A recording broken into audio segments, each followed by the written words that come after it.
même lui-même, le Saint Lumumba l'avait dit, nous avons besoin de la paix pour faire montrer au monde de quoi le Congolais ou bien l'homme noir sera capable de faire. Donc sans la paix, il n'y a pas moyen de parler même de développement. Donc moi je crois à une seule condition, qu'il y ait plusieurs Lumumba. Étant donné que l'idéologie de Lumumba a été quasiment effacée, ça n'a pas été enseigné, il serait mieux que nous puissions ressusciter cet esprit, cette idéologie Lumumba, qu'il y ait d'autres Lumumba qui puissent avoir une vision de travailler 30 ans, pour 30 ans, pour 50 ans. Là, il y aura la paix. Vous qui êtes dans la presse, posez juste la question aux étudiants, aux élèves et aux travailleurs. Qui représente la journée d'aujourd'hui? Ça sera la réponse, c'est une journée chômée et payée, point barre.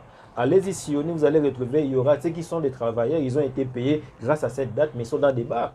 Mais ils ne sont pas en train de suivre ce que Lumumba disait, c'est en quoi on a instauré cette journée du 17 janvier, 62 ans après la mort de notre Saint Lumumba. Combien de parents enseignent Lumumba à leurs enfants? Combien de professeurs enseignent Lumumba et l'idéologie Lumumba et la vision de Lumumba dans leurs enseignements? C'est juste le 17 janvier, journée chômée et payée. Ça ne se limite que par là. Alors que ça devait être sur 365 jours, même sur 290 jours de l'enseignement, que nous puissions apprendre Lumumba dans différentes versions, dans des cours différents. Lumumba en économie, Lumumba en histoire, Lumumba en politique, Lumumba en sociologie, Lumumba en industrie, Lumumba en entrepreneuriat. Donc, il était vraiment complet parce qu'en lui, c'était la grandeur de l'Afrique. Qui est Lumumba en économie? Lumumba en économie, c'est un grand marketeur. Vous savez, quand il était directeur commercial de Polar au niveau de Stanleyville à Kisangani, il y a eu la production d'une nouvelle bière. C'est lui qui a fait consommer la population cette nouvelle bière. Donc, il était arrivé à un point d'être nommé directeur commercial et de marketing dans une brasserie de l'époque. Donc c'est un grand qui a su voir comment faire consommer les productions locales à la population. Du point de vue sécurité, Lumumba a eu à mettre en place, à valoriser les soldats congolais. Parce que les soldats congolais étaient amoindris, étaient négligés par la colonisation belge avec le général Janssens. C'est Lumumba qui a mis à dehors le général Janssens quand il a dit devant les militaires qu'avant l'indépendance égale après l'indépendance. Lui, il a commencé à nommer les officiers congolais, à commencer par le colonel Joseph Désiré Mobutu, qui avait quitté l'armée parce qu'il était dénigré.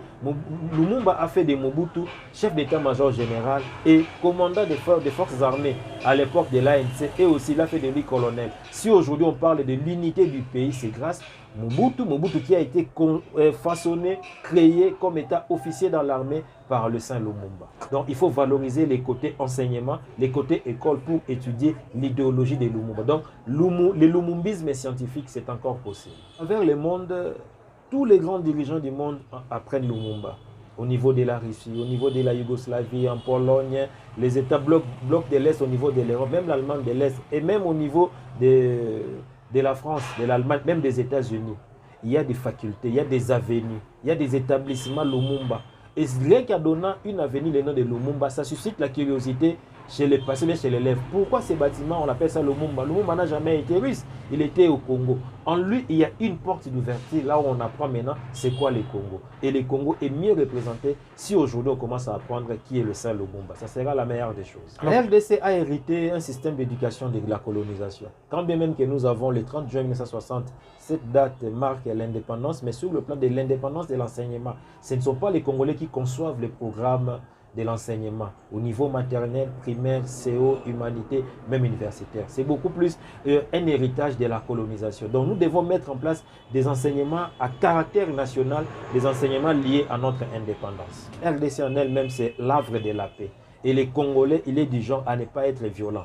C'est l'agent principal de la paix, parce que le Congo lui-même, ça veut dire juste la paix. Peut-être pour finir, Enajou, pourquoi la journée fériée payée? Vous pensez que c'est important? Oui, c'est important et ça doit être accompagné. Il ne faut pas que ça se limite journée chômée et payée, on se repose à la maison, on va prendre sa bière. Non, il faut qu'il y ait maintenant au niveau des entreprises publiques, car c'est l'État qui a instauré cette date. C'est depuis 1966 par le président Mobutu.